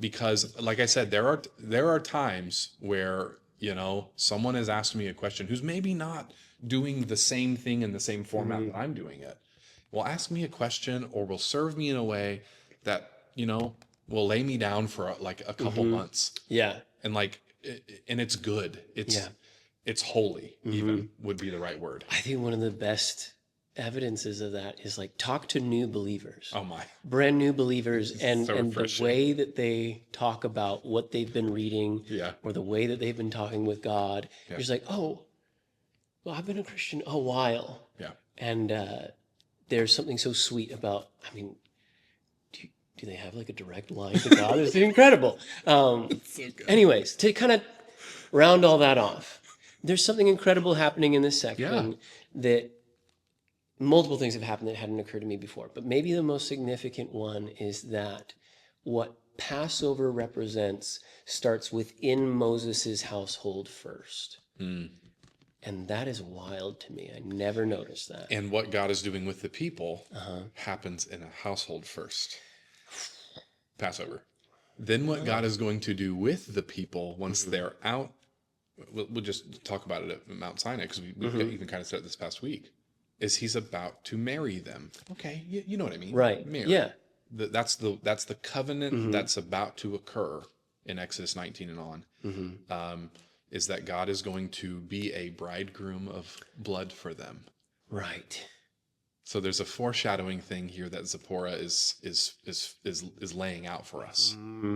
So she rescues Moses, who rescues the nation. Of course, God's doing it all. Right. Don't mishear me. Right. But through these people, and then Moses is going to bring the people, presenting them as a bride, as it were, to their bridegroom at the mountain. Oh my word. It's so And there's blood. And there's blood. And there's blood. And there's blood. Oh my word. So this is again. Okay, this is and one of then those, like we said with Moses, where Moses' name and the first 6 verses of his story are the whole story of the Exodus. So is this. Okay, and then you can jump all the way forward to Jesus, and when he is going to clarify and fulfill the law and all that, he does that Sermon on the Mount. He picks a mountain place, Right. and then also becomes this bridegroom of blood. Oh my word! It just kind of It's all over. wow And it's frustrating because we didn't have any time to do this in the sermon, on Sunday morning. Yeah. because this is cool, but it's more connective maybe than these other story elements are. Right. It relies on later things more maybe than these action moments do, like in the plagues and those kinds of things. Yeah. Not to say those don't connect forward, because they do, but this one relies really heavily on holding hands with other elements of the story, whereas these kind of stand alone and also are throwing a stone forward. Yeah. To where we're headed. Yeah. So it's frustrating when I have to leave some of this stuff off. Right. But in a series like we're in right now, where it's like, hey, we are moving along chronologically as we explore this theme of exile. I think there's a lot of moments like this where it's like, okay, we didn't get to spend any time on it last Sunday. Yeah. But by the time we're, who knows how far ahead Yeah. down the road, and we are talking about Sinai, which actually isn't that far, or we are talking about really, yeah. Jesus. Not only these things as they throw a stone forward, like you're saying, but there is ample opportunity to point back Yes. and say, hey, remember Yes. when we were going into the wilderness or when we were leaving Egypt or whatever. Like you said, everything's holding hands Yes. with each other. And Jesus is doing something pointedly as he fulfills the law and The law and the prophets. I was literally about to say that. Which he is the is a fulfillment theme of the law. that and is just becoming bigger and bigger. And that doesn't just mean he's the fulfillment of the 10 Commandments. Right. Or he's the... Or that like all the laws have been appeased. Yeah. Yeah. That's true. But we're- again, like we said earlier, Yeah. so that what Right. can happen. Right. So we can enter in covenant. So we can be family. Yeah. That's what Zipporah does. Mm-hmm. Yeah, it's massive. Oh my word. And and again, what is it centering around? And I don't mean to be graphic, but it's centering around the ability of childbearing. Right. And so it connects all the way back to Yeah. Genesis 1 and 2 and the promise even after the fall of Genesis 3. Like all of this is connected to what's to what's been happening in the story and what is going to happen in the story. That's interesting. I wonder if there is a direct link between just the particular, I don't know how else to frame it, member that God chooses to hold the covenant symbol is circumcision. And that all the way back in Genesis 3, that there will be, what does it say? Not tension, between your offspring and hers. When strife, yeah. enmity. Enmity. That it is a member that deals with childbearing. Yeah. And that when Abraham gets told to take up this symbol for his household, it is after his misconduct with Hagar. Yes. So I do wonder if that's on purpose or just a parallel by chance. I think it's on purpose. Because, well, the only reason why I would ponder that, I think I would have assumed on purpose if we rewound 3 or 4 weeks ago. Yeah. But because we covered that circumcision is not exclusive to Yes. this people group, Yeah. then it would make me think like, oh, okay, then it is outside the framework of this being a niche exclusive thing. Fair enough. However, because circumcision it is not merely for the Israelite. It is. I got to be careful with my verbiage here because we've talked about this. Because God's promises are bigger than merely the ethnic people group of Israel. In this chapter of the story, the way that God is administering the next element of his will, the next page turn, if you will, is going to be coherent not only for the particular people that we know he's focused on, but it's also going to bear relevance to those that maybe aren't in the focus, and I'm putting that in quotes, okay? But again, there are constraints around how you would enter into covenant relationship and right relationship. So it all kind of filters back into the same idea, though. So I don't think it's merely that it's a happenstance or that it's a happy parallel. I do think it is on purpose, and it is a parallel. I think it's both and. But if anything, it should draw in the periphery. Correct. And because again, that periphery, or let's just say it in the language that we've read so far, I'm going to bless you to make you a blessing to the nations. Right. Well, a part of what that means is to be blessed by Abraham is to enter into the blessing that Abraham has received. And even though circumcision may not seem like a blessing observance or something like that, it is because it's the weight of its story that accompanies it and the message that it delivers.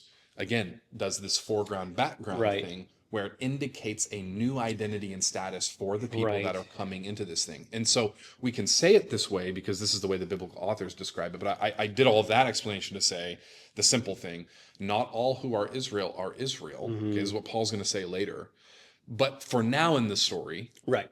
to enter into the people of God means to enter into this ethnic group. But Right. not only it's not singularly that Right. it's an ethnic group. Right. It's not only a familial connection, it is a covenantal connection primarily. You're saying it better. That's it. That's it. That's Got it.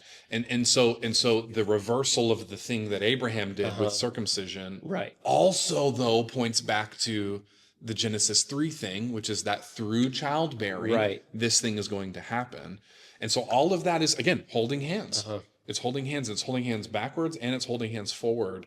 Although what we're looking for in the future, we'll see kind of a dramatic change Yeah. to the way in which circumcision. Actually, not that far forward now that I'm saying it out loud, because we only have to get to Deuteronomy You're right, which is 10 and 29 before we start getting some updates to our categories. okay. So we don't even have to go but 3 books from where we are right now to start getting again, ethnic Israel, but on the outside, that's a little more Right. permeable. I than like we that you thought. keep saying the edges are fuzzy. Yeah, the edge. Oh, yeah, that- it's a Gaussian blur yeah. on the outside. Yeah. It's something like that. So anyway, Okay. Okay. Deuteronomy updates. Are we going to fly your dad out for Deuteronomy? I want to. Thanks for supporting us by watching. Don't forget to subscribe and click on the bell to receive notifications when we post. Miguel Lopez is here and he's going to join the conversation. Come on, Miguel. Yeah. Get over. Get in here, buddy. So Miguel and I have been talking, and I know he's been talking with David. He's got some stuff. I have. He's got some stuff. I don't know if I have much more than what you guys have already hit, though. Well, we've been talking about the bridegroom of blood with Zipporah. We've been talking about what else have we talked about? We've talked about Moses out in the wilderness. Walk before me. Walk before me. That's We've the other talked thing. about the calendar and the significance of that starting. Actually, we haven't really hit on that yet. The calendar? Yeah, we haven't really hit on the calendar idea. This is what I was mentioning about feasts and festivals and Oh, what's yeah, happening at yeah. particular times. How about this? I didn't say a thing I wanted to say when we were mentioning this via text before. When Passover gets administered, it's now like the start of a calendar. How else would you arrange people in spaces? You know, which is the idea of politic, and I don't mean like right, left. I don't mean none of that stuff. Right. I'm talking about like politic. You know, from the dictionary. Like how do you arrange people in spaces? Well, you need common time. You know, you need common observance and tradition. I think that's a part of what God's doing at the beginning of the Passover. Is He's creating common time, a common observance that establishes, you know, some kind of community relationship. Yeah. And that he's going to do Society. it around a table. And he's is going to be around a good table. spot. It's such a good, Yeah. which again, I keep saying is kind of the opposite of exile, which is embrace or a table or home or those kinds of things. So anyway, that was just a detail I wanted to throw out Yeah. there as an observation that I don't like think I that. said when we were talking about earlier. I like that. But anyway, that's what we talked about. We talked about a lot of stuff. Yeah. So I don't know if any of that was in maybe some of the things that you wanted to throw out there or questions that you wanted to ask. No, I mean, I think that was, although, yeah, the whole, like, the circumcision part was, like, a big one that we talked about. And y'all hit that. And then, I mean, the other thing that I was, like, just noticing was, how we were talking about with, like, the Passover and how, like, you were, the lamb being, you know, has to be slain to cover the sins. And I was just, you know, just really noticing about how that's been done from the beginning, you know, like since Genesis, you know, you see that there's like the sacrificing of something to cover up shame and sin. You know, like with the garden when they're, you know, God's looking for us to go slay whatever it is. I always imagine An animal. Doesn't say. Yeah, an animal. Is one of the points that I was thinking about, because we talked about this a little bit last night. It says an animal. I wonder if this is one of those instances where farther down, you know, well, not Jesus as the lamb, but if it's one of these instances where like maybe the later authors, like as far as we've made it in the story, the serpent is just the serpent. We're not giving in any other identifiers beyond that up to this point. Sure. But later authors will. I'm wondering if that's something that I might have missed. Do later authors refer to the covering as a lamb, even though we're not told it here in this context? I don't know that answer. That's one of the things I'm looking for. Yeah, I'll have to look that up. I don't know that answer. But I think, if I'm the inference is there. if I'm thinking about like how about this? Even in the story we've read so far, what skins does Isaac put on himself? Oh, Goat Yeah. skins. Yeah. Yes. So the other time that skins get mentioned, it is a lamb adjacent animal. Right. You know what I Yeah. mean? So it makes you wonder. Which we've already done when I, not we've already done like we've already talked about, but when I was preaching on Joseph, then I was noticing that when Jacob deceives his father, Yeah. he covers himself with animal skins to deceive him. And then when his sons go to deceive their father, they also do it through the killing of an animal, the covering of the blood on a covering and present it to him. There's this. But then that turns out to be the exact covering that they needed just later on. So, okay, now we were talking about covenant. Okay. And I think this is probably a part of the question that you're asking, or I don't know if you're asking it, but you're indicating that we need to think about it one more time. We've talked about how maybe Genesis 1 and 2 have a covenant implied. Yeah. Okay. There's not a specific covenant spoken about. And we talked about this last week in the cutting room floor, but is there a covenant implied? Well, it kind of makes you wonder when you have stuff like again, the words sacrifice are not said in Genesis 3. Okay. But the implication is there that there is a sacrifice that occurs that will be a covering for. The words covering are used. Right. Which again are used here in Exodus 12.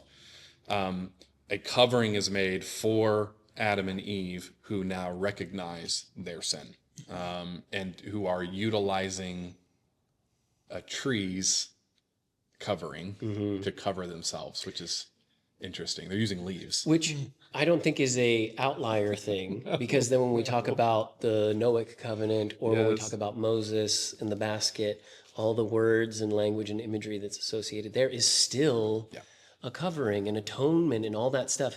So it's not exclusive to animal sacrifice. That's right. So I think the inference is justified. Yeah, I think it is too. yeah.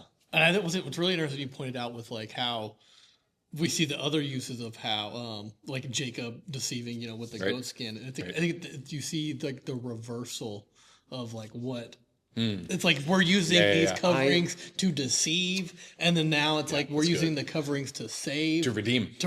Yeah. And then it just like also backs up what Lewis says, just talks about how sin can't exist on its own. It has to be a perversion. And it's like, God has meant this thing to be like a redemptive thing. And it's like, so here's Satan, you're talking about like just trying to strike that heel. And it's like just constantly trying to perverse this. It's like, oh, you're going to use this family with Jacob. And it's like, nah, let me go make him a deceiver. And I like the way you frame that a lot, because then that can almost prime the reader to live in expectation of like, hey, this scheming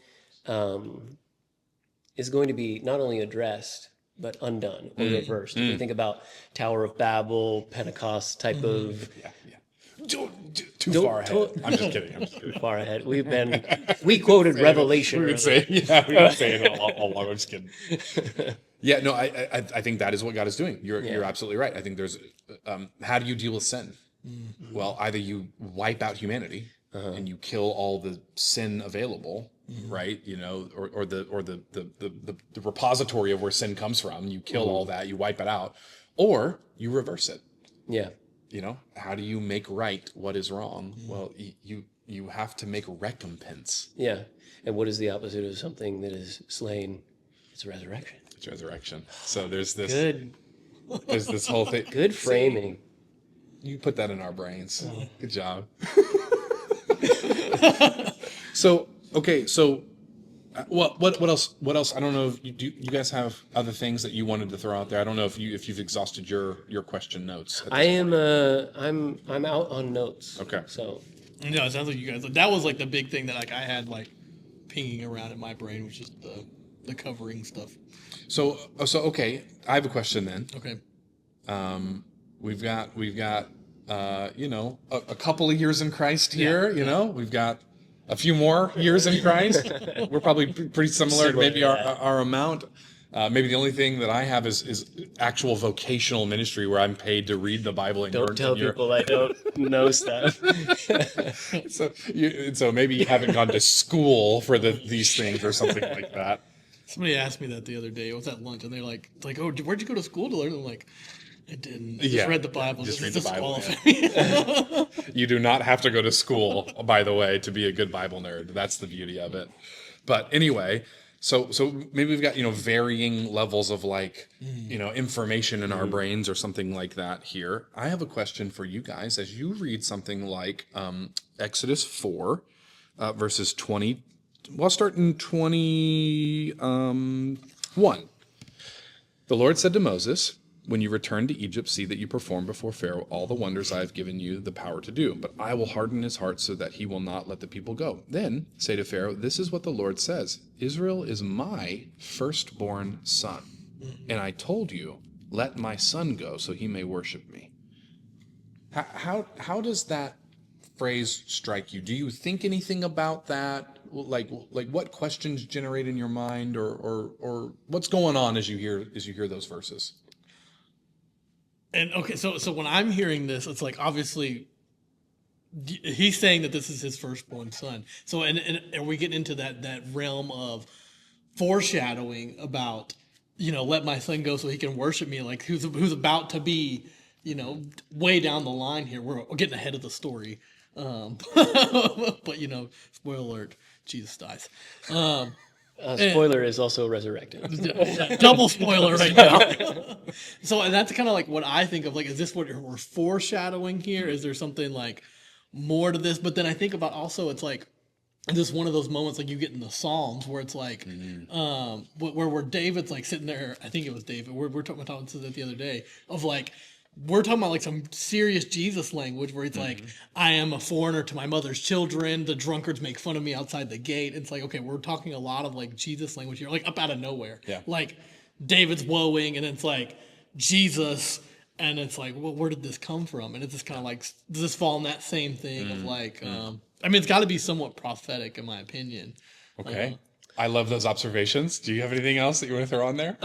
I feel like I'm cheating a little bit in that category. So to put it in two ways, my natural inclination would be very much like Miguel's. And I think as we've gone so far, we've already looked a lot at the monogeneus, the one and only begotten son, and all that stuff.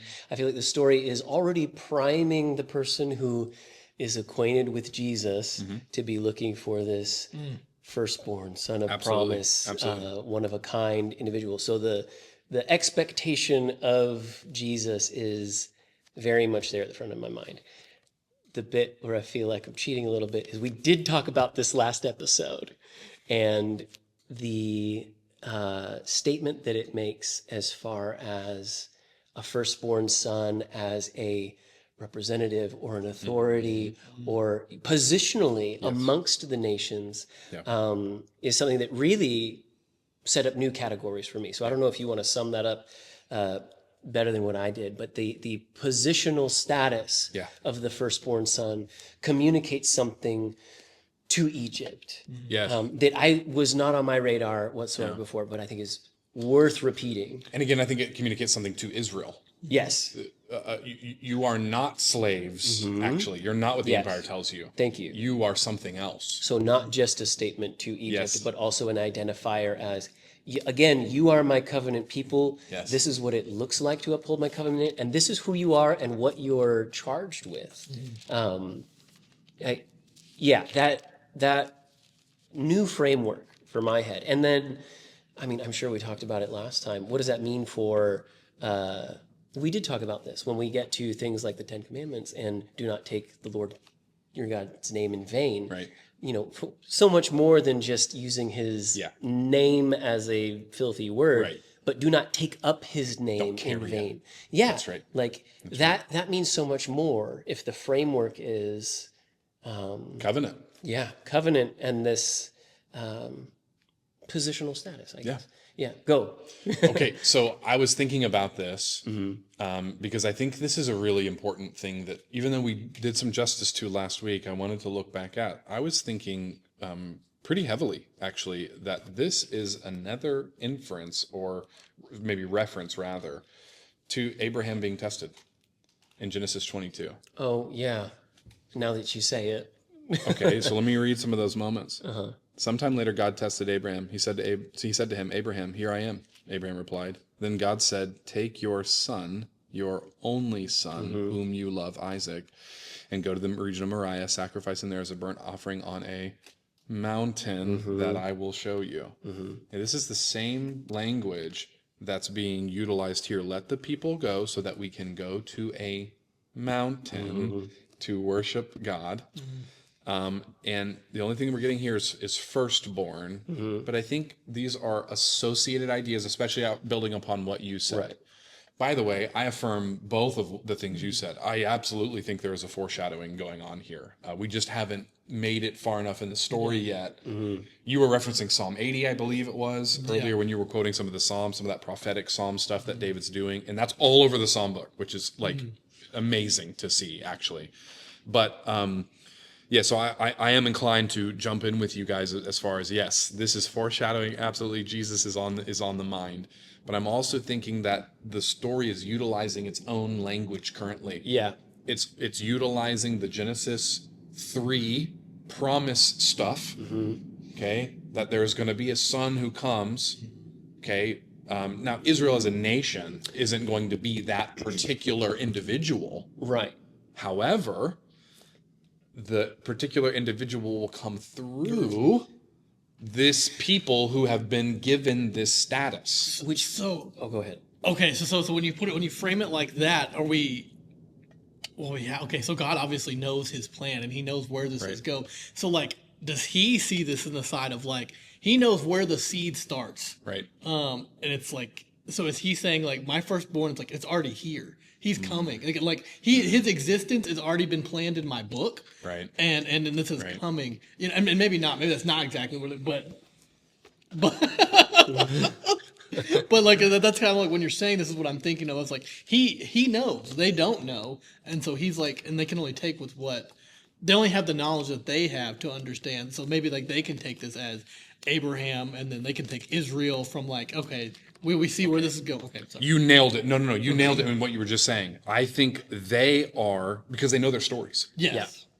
So when God starts using language about firstborn son and this kind of this sonship language, there is something that it's indicating to them. And what is their most formative story? It's Abraham being tested. Yeah. Right? And it's Abraham being promised a son. Okay? And so now God is coming to say, you are collectively, y'all are my firstborn son. And it's through you and the status that I'm endowing you with, and the name that I'm putting upon you or in you, however you want to say that at this moment, that you're supposed to carry. Again, Right. talking about the 10 words there, the Decalogue, the 10 Commandments. This is a significant phrase that, yes, is indicating something to them at the moment in the story that they would understand, but it's also shooting forward. And then you asked another great question there right before I touched on the last part of your sentence. Ephesians chapter 1. Here we are again in Ephesians part 4. It's Ephesians 40 day. Praise be to God the Father and of our Lord Jesus Christ, who has blessed us in the heavenly realms with every spiritual blessing in Christ. For He chose us in Christ before the creation of the world to be holy and blameless Oh my word. in His sight. In love, He predestined us for adoption to sonship through Jesus Christ in accordance with His pleasure and will. So yes is the answer, Miguel. And the language that's echoed is like so pointed. Yes. This is a really good episode. This is a lot of fun, man. Yeah. So yes, the answer is yes. And so that's why I wanted to come back to this, because again, Yeah. now we haven't even talked, you touched on a little bit, because the Davidic stuff that's going on later on is going to have direct correlation to what we're reading about right here. And we've kind of talked about this a few times, that like, what does it look like when God says, I will do this through your seed or whatever, to the woman or whatever. We're waiting on an individual. Yeah. Well, what does it look like when a covenant relationship goes from a promised individual to a family, to a big group of people, to a nation? Well, we're still waiting on an individual. Yes. And, okay, now we're going to, within a nation, we're going to go kingdom. And Tribe. Person, family. Yeah, family line. So the covenantal relationship, it is something that needs to be a blessing to the nations. Yes. So it is something that keeps doing this. Yeah. And even in Jesus's ministry, Correct. to the Jew first and then the Gentile, like it is a, I mean, even when we get to Revelation, there's some very confusing things that happen as far as this city that is a blessing to the nations. Correct. Like, which... Yeah. I was told an amount. I looked and saw an amount I could not count. Yeah. So even that's going on in the Revelation narrative, Yeah. or imagery of Yeah. Revelation. So so there's this particular, again, when we've said this before, it's going particular, so it can go universal. Yes. But also so that you, an individual, can come into that story. Which, to tie that back to our where we're at here in Exodus, is the Passover in particular had to happen in-house for Moses and his family first, so that it could go to the nations, so that it could be a blessing to all nations. So It's that this, rounded out so nicely. it's this pattern. And you know what will be interesting? I've been studying this because this is a phrase I'm not like, I've heard obviously, but haven't really been like, haven't really studied with any kind of depth. There's a blueprint of the tabernacle that Moses receives, which means that it exists somewhere else. Okay, And so the tabernacle, and I know we're way ahead here, but we're not that far ahead. but we're not that far ahead. I guess that's true. The tabernacle is a blueprint of a heavenly space, a heavenly locality in which the presence of God resides, and his praise and magnification occurs. Okay, so if that's the case, then this pattern that God is doing reflects on what Jesus says, right? Your kingdom come, your will be done on earth as it is in heaven. So what we're trying to do is reflect the heavenly pattern that we've been given. And I think that's a part of what you were just indicating there. What you led us to really think about is this has always been on the menu. Yeah. Since before the creation of the world, in fact. And now there's a whole host of questions that we could get into about, like, This is a great spot. which ism do you go with? Let's not do that. Let's not do that because I think there's something really interesting that we're going to talk through as we deal with what chosenness looks like in the Old Testament and how it gets carried out in the New Testament. Okay, so we'll table that. We'll table that for now. I did want to say this one thing about the sons of God idea, because even we've dealt with that. Yeah. Now we talk about different- firstborn son, but we're Different talking framework. different framework for sons of God. Okay, because we have B'nai Elohim, which is the word sons of God. There's two ideas that go along with that. There are human sons of God, but clearly we've seen in Genesis 6, for instance, and in the Psalms, there are spiritual sons of God who will either be allegiant to God or in rebellion to him. So there's the sonship idea is really all over the text. It's not just here we see it there and here we see it there. Right. Even Adam The son of, Yeah. is a son of God. Which is a unique way for a human individual to be referred to Yes. as a singular person. Yeah. And a great opposite to the way that Jesus, the actual Son of God, decides to refer to himself. Correct. So we can't. when does son of Can't- man language start? We don't know about that yet. Don't talk about. We haven't heard that phrase yet. That comes up in the prophets. That comes up in the prophets. Now, now you could say it's already in Genesis though. Yeah. Because what does Adam mean? It means humanity. It means mankind. Yeah. So a son of man is the promised snake crusher. Correct. So we're gonna get there. We're gonna get there. We're gonna. Where are we at? So- 2.5 hours? No, not quite, because we didn't start until a little late. Okay. But I want to say one thing on the sonship idea, because this actually bears relevance to what we were talking about earlier, Devin, with the Genesis 17 stuff. Okay. And the walking before God. Okay. And we're gonna get here and talk about this a lot when we get to the Davidic stuff. But I just want to mention this at this point because it has something to do with Egypt. In Egypt, from at least 1650 BC onward, people perceived the king as the image of God because he was the son of God. Okay? So that's how the empire told the story.